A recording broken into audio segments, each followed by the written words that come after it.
Doctors of Reddit, what was the wildest self-diagnoses a patient was actually right about?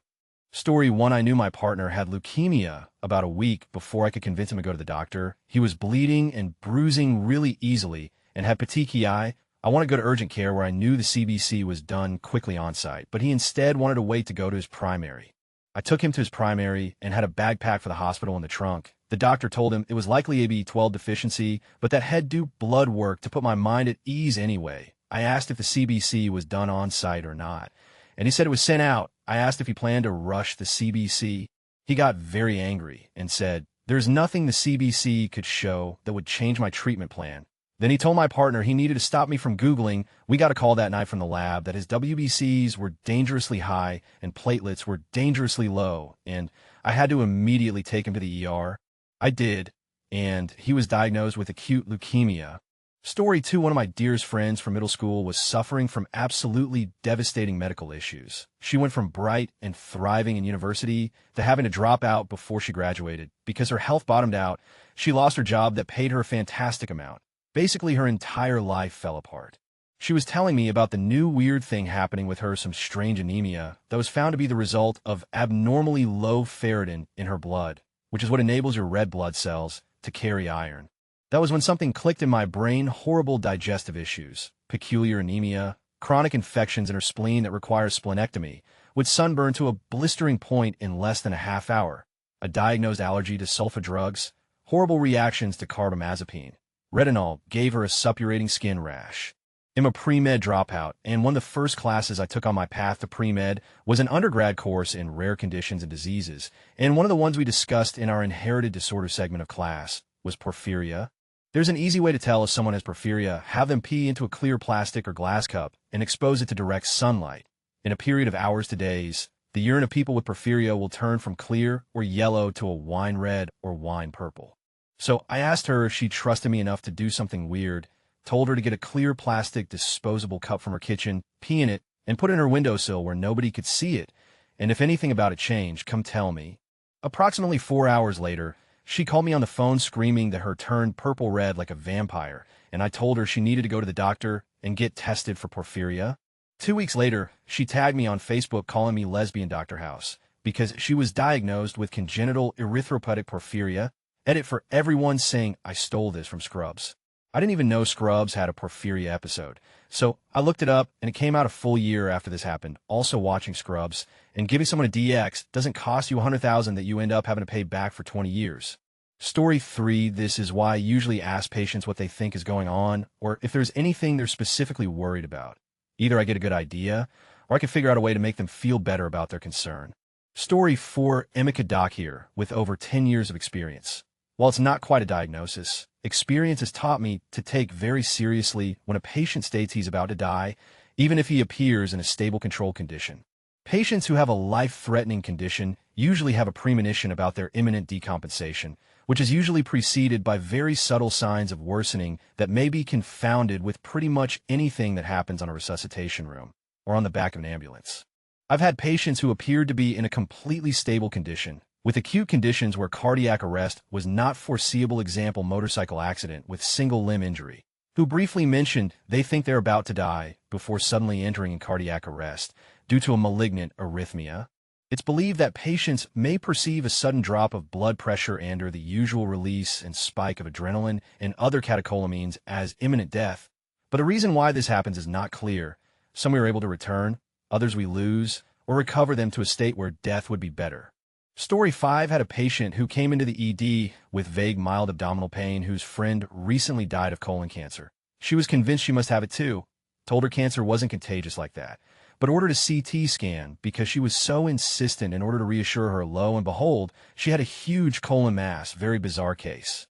Story 6. Woman in her 40s came in and told me she was having seizures. I asked how she knew, and she said her right hand would periodically stiffen.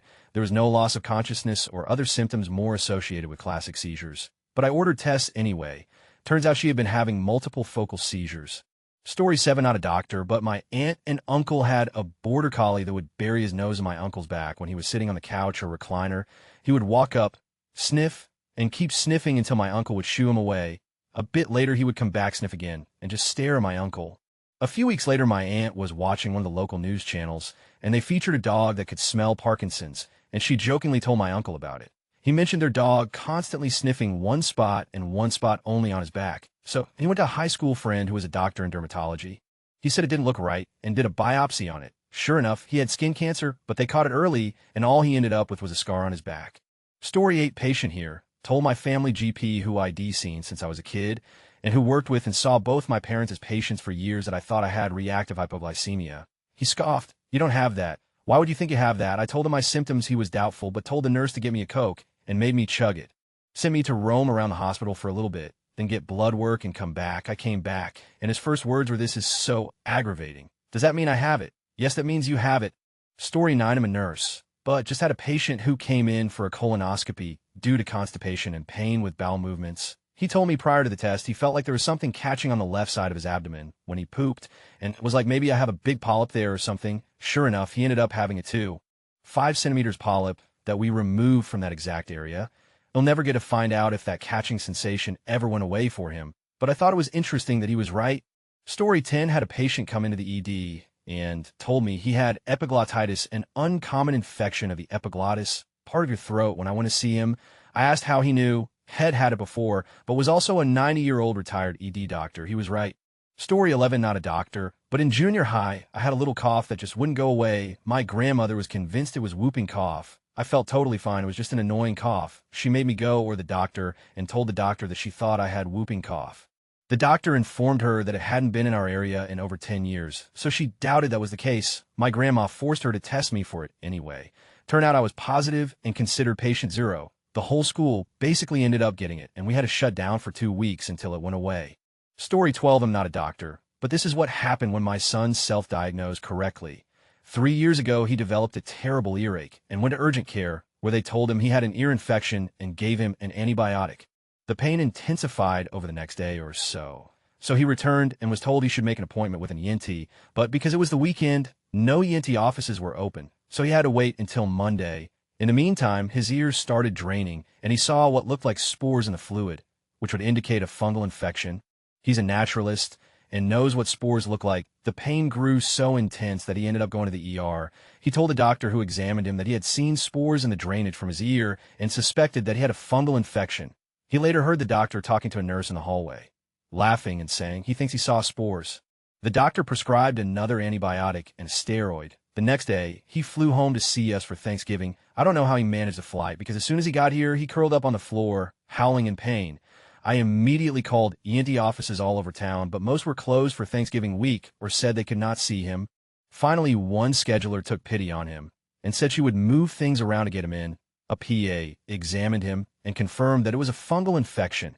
She told him that the steroid he had been prescribed by the ER doctor was the same agent used in a laboratory to culture fungal infections. His infection had started to enter the eardrum, and from there could have spread to his brain and killed him. She gave him a prescription that cleared up the infection very quickly. The wrong diagnoses at urgent care and the ER cost him over $1,500 out of pocket and several days of excruciating pain. The ENT's office did not take his insurance, but charged him only $250 for the correct diagnosis. Story 13, patient here. I had a work accident, opened a roll-up door on my delivery truck, and a load of tires fell, hitting my shoulder and neck. A couple days later, I started having fainting spells, and my arm became swollen and discolored. Lots of neck and shoulder pain, lots of doctors, lots of tests, lots of specialists, no diagnosis. I came up with a solution. I tore the anterior scalene muscle. As it healed, it compressed the subclavian artery and nerve that go to the arm. Key to this explaining the swollen arm was a quirk of anatomy. The artery was compressed between where the carotid and vertebral arteries branched off. The carotid fed my brain, but normal flow to the vertebral was cut off, so my body did a weird thing. It reversed the blood flow, pulling blood out of the circle of Willis, a loop of blood vessels in the brain. That was the only blood feeding my arm for several months. A Doppler ultrasound confirmed thoracic outlet syndrome, with a subclavian steel retrograde blood flow in the vertebral artery. Story 14, I work as a medical lab tech. We had a patient who came in insisting that her neighbor was poisoning her. Everyone dismissed her, assuming she has some kind of paranoid psychosis. She remained in the ER on a psych eval. I ran all the standard labs on her, and they were normal, but this patient would not budge. She was admitted to psych on a hold. At this point, one of the hospitalists decided why not and ordered labs to test for several heavy metals and ethylene glycol. Her ethylene glycol level was 32. If she was legit being poisoned by her neighbor or if it was self-induced, but that patient taught me a very important lesson that day. Story 15. I'm a patient. I had a super painful skin infection on my face and neck that my dermatologist insisted was just an eczema flare-up. She prescribed topical steroids. They help in the short term, but I continued having painful rashes on my face. ETA, I asked if it could be a fungal rash, but the derm said she was sure it was eczema. Unfortunately, steroids weaken your immune system, thin your skin, and facilitates spreading of any infection. A few months later, my hands and fingernails get really painful. Life was hard because I was in pain when I tried to do normal things like write type, open things, etc. Eventually, I started getting bleeding blisters on my hands, and my actual nails turned yellow. I see the dermatologist because at this point I realized topical antifungals give me some relief, but I need oral antifungals to treat the actual nails. The dermatologist swore this was eczema dyshidrosis. I asked for a culture to be taken, and she took a swab, not a nail clipping, which is needed to diagnose fungal infections of the nails. So the diagnostic test, of course, came back negative. She prescribed steroids again, but I was hesitant to use them because at this point I did not trust my dermatologist one bit. I see my PCP and tell him what's up. He agrees to try oral terbinafine, and it worked. My nails fell out and grew back in, and the infection cleared up. The rashes on my face cleared up too. I was on the antifungal for 7 months. I had a follow-up with the dermatologist and showed her how the antifungals actually worked and to show her she was wrong. Story 16, not a doctor, but a patient. I got mono at 16. It didn't leave. I was getting recurrences twice a year where my lymph nodes would swell and I would get sick just like the first time. My blood tests showing glaring red positives for mono markers. I got my tonsils out of my 20s and the mono seemed to subside. 2 years later, I got all the same symptoms, swollen lymph nodes, fatigue, all the rest. I went to the urgent care. The PA took one look at the bumps under my arms and prescribed me antibiotic cream for ingrown hair. I told him about the mono. He rolled his eyes and told me they were infected ingrown hairs. I insisted on a blood test. Even if I had to pay out of pocket, blood test came back.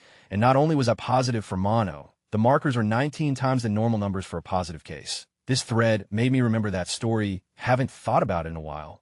Story 17. Patient here was through hiking the Appalachian Trail and was in Southern Virginia near Roanoke, was having a fine day until I went to pee in my motel room. Straight blood.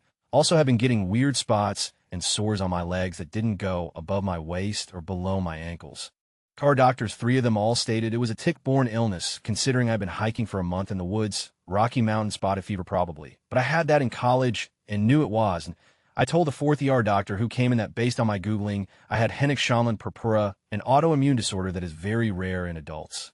She agreed, sent me to Virginia Tech for a biopsy, and they confirmed vasculitis, went on to get arthritic pain in my knees and severe abdominal pains. Went for an ultrasound and discovered I had underlying autosomal dominant polycystic kidney disease that after testing I did not inherit from my parents. Doctors began talking to me like I should be in a textbook. 7 years later, I am symptom-free and just taking a small dose of blood pressure meds, but felt like I was on house for a few months there. Me doctor, I have a kidney stone, there are no blood in urine. Can't see anything on ultrasound. 3 days later, my stone is causing me pain and cold sweating. Dar, let's talk about an x-ray of your spine. Dr. There's a slight misalignment. Could be trapped nerve. Refer to spinal surgeon. 2 days later, me taking a WTF, was that me? Dr. Here is the 4mm stone. Story 18. Patient. But I ran cross-country in college. My senior year, my thigh aches. I told everyone something was wrong with my bone while being told it was a muscle issue. After being treated for every muscle issue in the book, I demanded an x-ray. I had a stress fracture more than halfway through my femur. Story 19. Not a doctor, and I don't play one on TV, but nearly became a doctor half a lifetime ago. I diagnosed my husband's brain tumor, leading to emergency surgery. A month in and out of the ER, personality change, couldn't stay awake, diagnosed with a B12 deficiency, dehydration, frequent vomiting, vision looked weird, but he could never explain. It turns out his peripheral vision was gone, and a swollen optic nerve, probably just high BP from ophthalmology. After a weekend where I could barely wake him up, he went back to the ER where he waited 4 hours in the waiting room. I asked him if anyone had done a CT or MRI of his brain, just throwing at the wall to see if anything stuck, and I assumed they had not. Told him to insist on a CT, because I had a wild sneaking suspicion. 2 hours after being called back, he was in an ambulance on his way to a different hospital with a neuro ICU to get scheduled for emergency brain surgery. Massive tumor with dangerous obstructive hydrocephalus. Story 20 patient here. Halfway though my cancer treatment, tell them it's back. No one but mom listened to me. After 2 months of nonstop telling them they did a scan, turns out yes, I had cancer again, and look, it was getting close to being terminal. The student doctor learned to listen that day.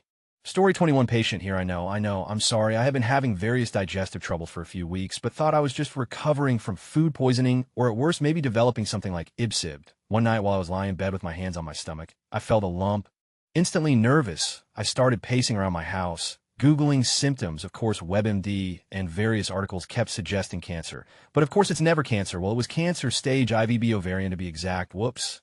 Story 22 patient here. My story is just a long and dumb story. I kept getting migraines more and more often. I started getting nosebleeds and blacking out at the gym. Then one day after the gym, the migraine never stopped. So I went to my doctor, who gave me a Toradol shot. That didn't work, so he sent me to the ER. It's sinusitis, go by a humidifier. I did the migraine, didn't go away, and I could hear my heartbeat too. So I made an appointment with an ENT.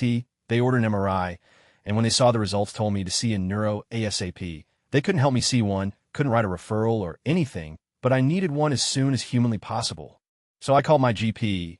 They sent referrals to every neuro in my area. I called 13 offices, made 13 appointments, and got put on 13 wait lists. I saw a neuro 2 days later, then called the other 12 back to cancel.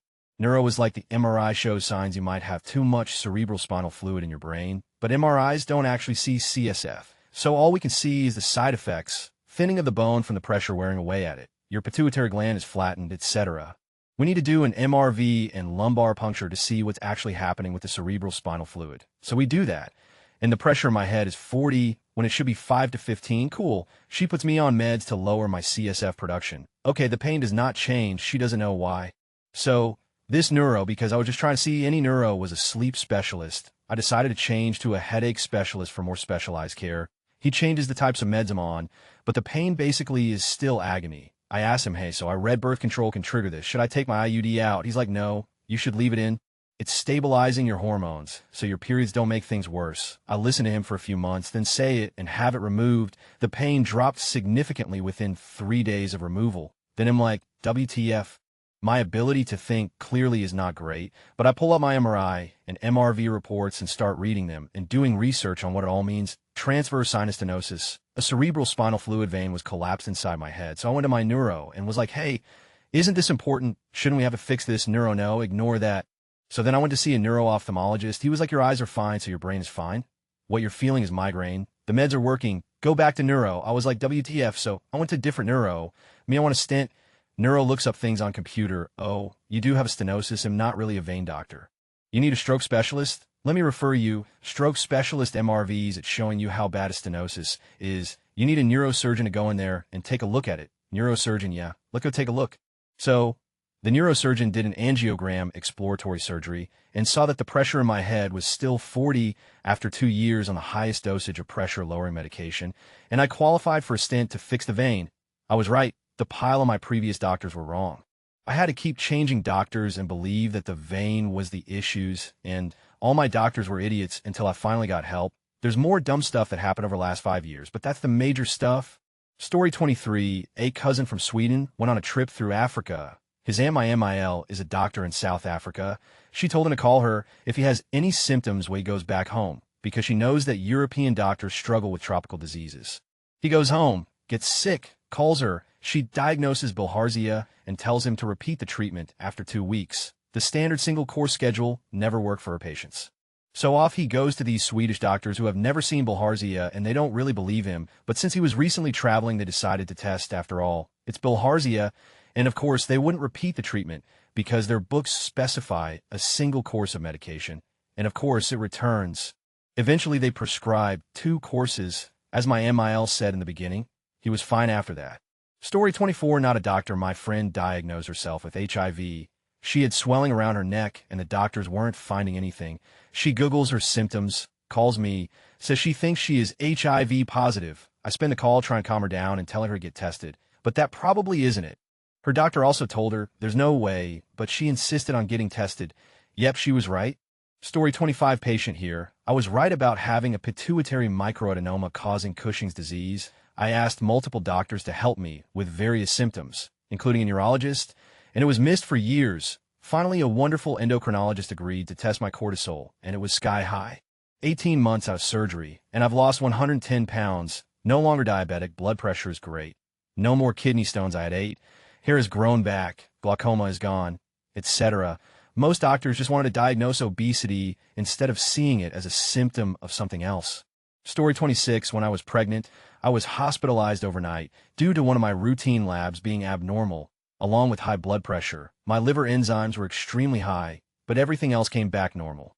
I spent the night Googling my labs and symptoms and asked my nurse if it could be HELLP syndrome, which is a very rare form of preeclampsia that can cause your liver to bleed and can kill both you and your baby if let go for too long. The only cure treatment is to deliver. She literally laughed at me and said there was no way I had it, because I would have been in more pain. 2 weeks later, I had an emergency induction due to HELLP syndrome. Thankfully, we are both okay, but I will never get over her being so flippant about something that easily could have killed us. Story 27, my sister started acting funny and passing out when I was about 16. Due to the area we lived in, my mom heard your daughter is on drugs. Send her to rehab, and these issues will go away. Thing is, my family knows my sister, and we were raised in a cult, meaning she would have been terrified of illegal drug use. 7 neurologists and our primary care physician insisted my mom was crazy and she needed rehab. Neurologist 8 saw 5 seconds of video and diagnosed her with epilepsy.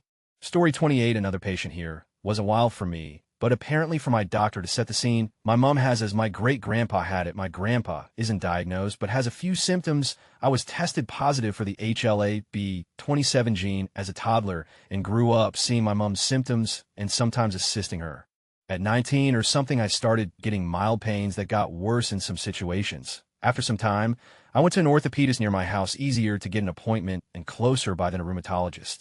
I served the whole thing on a silver platter for him. My mom has, as I have the gene that makes it more likely. Didn't know the name of the gene by heart back then. Am having pains in a joint that my mom has had a lot of trouble with as well. In short, I think it's as the doctor straight up told me, yeah, no way, there's no such gene.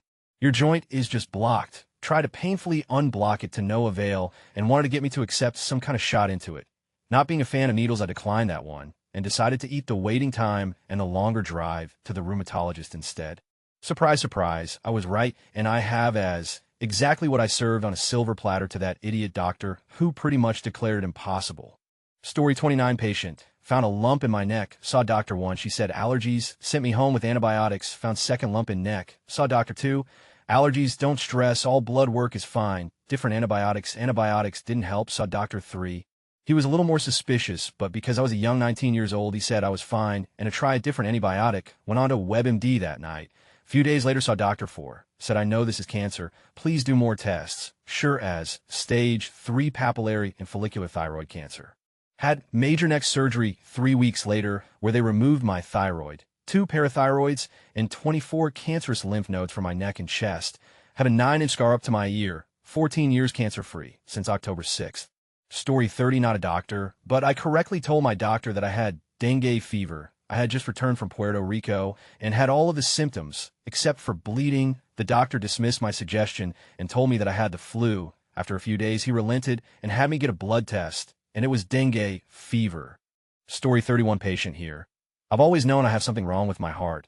I was never taken seriously as a child and a teen by anyone, and the PCPs I saw never did anything more than listen to it for a few seconds and tell me I was fine. I just learned what I could and couldn't do in my daily life to keep it from interfering, and over time sort of left it at the back of my mind. After a series of unrelated medical events over the course of a couple of years, I was aware of my heart getting worse. After much pressure and persistence, I got a referral to a cardiologist who told me to track my vitals on my Apple Watch for a few months and come back to him with the results. As he was off on leave until then, I was a bit bummed. It had taken a lot to get a referral to him, and I was still being brushed off. Then COVID hit, and everything pretty much shut down in my country for 2 years. During that time, the only notable event was being hospitalized for kidney issues after severe gastro that left me so dehydrated I was hallucinating. Just before discharge, I had a doc come around to do final OBS before releasing me. It was a teaching hospital, and he had a gaggle of students with him. He listened to my heart and got excited, and then proceeded to use me to teach said students what an S3 heartbeat sounds like and how to find it. None of his talk was directed to me, but I listened and I learned. I got myself the best portable ECG Holter type monitor I could afford, and I wore it to take ambulatory EGCs, and then I learned to interpret them, obviously not to a medical standard, but enough to be able to note the areas of concern, what abnormalities in the ways ID noted, my BP, and what ID been doing at the time, physical symptoms, etc. Then I went back to my cardiologist and told him I had WPW syndrome, and it was getting worse, and he needed to do something before it killed me. He scoffed at me, but I'd been expecting that, and handed him pages and pages of relevant ECG recordings and asked him to at least prove me wrong. He looked over the ECGs and my notes, told me he knew medical students who weren't capable of this, which scares me TBH, ordered his own test targeted on the info ID gathered, and not too much later begrudgingly confirmed my diagnosis of WPW. One catheter ablation later, my life is much improved. Stupidest thing is if ID been taken seriously at any point prior, could have been managed with medication and not done permanent, irreversible damage to my heart. I shouldn't have ever had to learn to read ECGs, nor spend hours on medical sites reading medical journals researching heart conditions. I'm still convinced I'm going to die of a heart attack, but at least it won't be today or hopefully tomorrow. Story 32 healthcare student premed here. But in this case, I was the patient. There's a relatively rare genetic disorder that I correctly diagnosed my family with.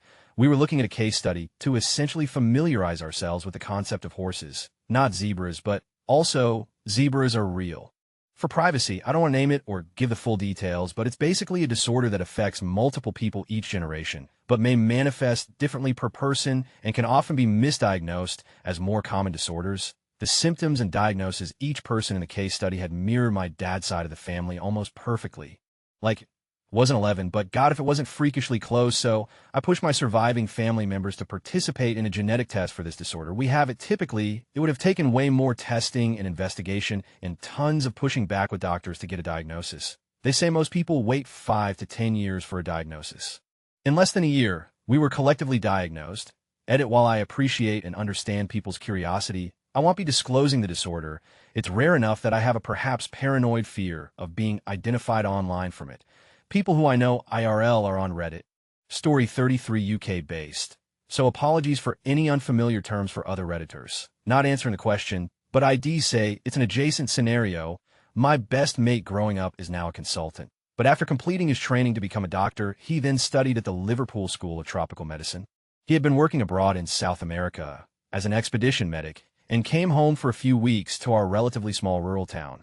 We have a relatively small hospital, but as it's the only one for several hours, it's fairly well equipped for the size of the town.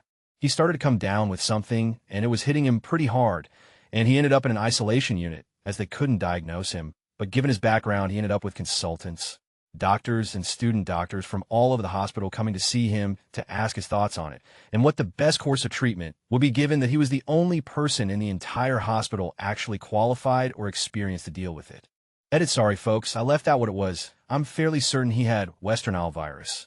Story 34, not a doctor, but a patient. I have UTIs that are asymptomatic until I have blood in the urine, was probably on my 3rd or 4th one at this point. So went to urgent care. The doctor was convinced I was on my period and on seasonal birth control. Even asked how I knew I wasn't. Luckily, the test showed a UTI. Gave me Cipro. I was back in 2 days later because I was having heart palpitations, anxiety, and a fast heart rate. I was having a reaction to the Cipro and asked to be put on another antibiotic. Doctor thought I was crazy, but agreed to let me switch. Issues went away the next day.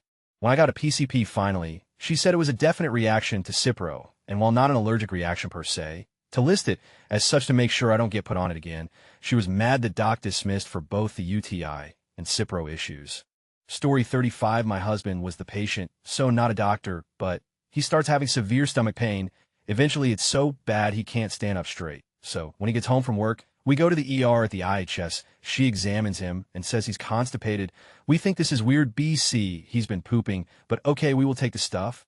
I'm convinced, though, it has to be like a appendix, gallbladder, something like that. A few weeks later, it's still bad now. He's bloated and gained weight seemingly and has severe night sweats, which was new. But following doctor orders, middle of his shift, text me, he's go to the ER again. BC, something is wrong. He can just tell. Little while later, phone call that they are ambulancing him to the nearby city because a couple weeks ago, his appendix ruptured and was now the size of a football, and he was just filling up with sepsis. We knew it, but got told to take laxatives. Not wild, but it was just shocking. 1 year later, exactly, it happened again when he was on a work trip in Fargo, and he had to drive himself to the ER. That time, they removed it. Story 36 patient here. I have always had a lot of random, seemingly unrelated health problems, issues that no normal person would generally link together, and new one cropped up a couple of years ago. So I started doing research on it. I read about a very rare, estimated 160,000 people genetic condition whose signs and symptoms matched many issues ID had even since childhood. Made an appointment with a genetic counselor who specializes in it, thinking they'd tell me I was crazy. Instead, they confirmed I have it, albeit a thankfully mild case. It's so rare that most of my other doctors haven't even heard of it. No one in my family has it either, so it just randomly showed up in me. Story 37 patient here. Fell out of taxi after a day of drinking. Got to my mom's house, and I just knew I'd broken my ankle again. I knew the pain. I knew the swelling. Mom takes my drunk to EE, and I think because I was still very hammered, they left me in a wheelchair for 12 hours before I had an x-ray. And sure enough, my ankle was broken in 2 places. Story 38, it happened to me as a patient 4 times. On the first occasion, I was 15 and started having bouts of severe abdominal pain and developed irregular periods.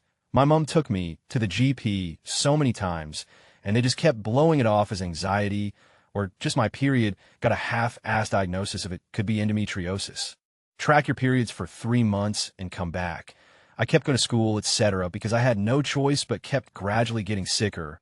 Went to Comic-Con with friends and projectile vomited on the con floor. That was embarrassing AF. Was in intense pain the whole weekend. And when I got home, I went straight to bed. Woke up at 3 a.m. in so much pain, I could barely move. Woke my mom up and told her I thought I was dying. Got rushed to hospital by ambulance. And the first doc we saw said it was constipation. Mom went nuts and demanded a second opinion. And I was admitted for observation. 4 p.m. the new doctor finally sees me and sends me for an immediate scan because I'd gone gray and was barely responsive. The scan showed a massive growth on my ovary and an ovarian torsion. And I was taken to the theater immediately. On the way to theater, I genuinely thought that was it, and I was about to die. I did stop breathing on the table, but obviously I did survive it, mostly thanks to my mom digging in her heels and fighting for me. She told me at the time she had a gut feeling that if I was sent home, I would have died, and she was right, as by the time I made it to theater, I was already going septic. Moms just know. Second time, I was at uni and had the most blinding pain in my kidneys. It was so bad I collapsed in my uni house kitchen, and my housemates had to call an ambulance. It felt like someone was tearing my sides apart, and it was all I could do not to scream continuously. I got given morphine and gas and air and AE, and my urine test was positive for blood. Was eventually seen by a doctor, and I told him I thought it might have been a kidney stone as those run in my family. He laughed and said, "You're only 22. You're way too young for that. It's probably a UTI, but we'll do a CT to rule it out." I got the scan, and a few hours later, the same doctor returned and sheepishly told me it was indeed a kidney stone. I was sent home with hefty painkillers and pissed it out 2 days later. Third one again while at uni. Started feeling unwell during a lecture. By the end of the lecture, I was pale, clammy, and was struggling to stand upright. I had searing pain in my lower right abdomen and just knew it was my appendix. I went to EE and had blood tests, etc. They came back normal, and I was told it's gastroenteritis and was sent home. Didn't sleep all night and went to my GP the next day. She sent me to the hospital because she didn't like my symptoms. They did blood tests again, and they were still normal, but I felt and looked like I asked them if it could be appendicitis and was told no, because if it was your labs wouldn't be normal, they discharged me again. 7 hours later, I woke up and started puking and couldn't stop. Again, my housemates called an ambulance. This time, the surgeon actually bothered to feel my abdomen, as no one had done that. And when he pushed on the painful area and let go, I almost flew off the bed and screamed. He said it might be appendicitis, but it was unlikely, but because of that reaction, he was going to do a laparoscopy and see. Dear reader, it was appendicitis, and the thing burst as they were removing it. A serious complaint went into the hospital after that. The 4th one happened recently. I've had ongoing upper abdominal pain, reflux, and heartburn since February, and it's been slowly getting worse. I've had multiple appointments with the GP, who has been very dismissive, just referring me to specialists and prescribing painkillers. I have EDS, and we are prone to weird going on with our organs, so after having a few basic scans that didn't show anything, I asked if it could be a hiatus hernia, as I have all the signs including weight loss, lack of appetite, nausea, and difficulties swallowing food. He all but rolled his eyes and said it's unlikely because of my age, but sent me for endoscopy anyway. I have a hiatus hernia. Not just that, but a particularly rare type where the stomach is actually herniating up into the esophagus. So now I'm waiting to find out what they're going to do about it. All of these occasions I've voiced that I just had a gut feeling about it, but I'm always scoffed at or not listened to, and then never apologize to when it turns out I'm right. Some doctors let their egos get in the way and could absolutely do with more lessons on actually listening to the patient and not blindly going by the textbook. I'm convinced that when I do eventually kick the bucket, it will be because a doctor didn't take me seriously,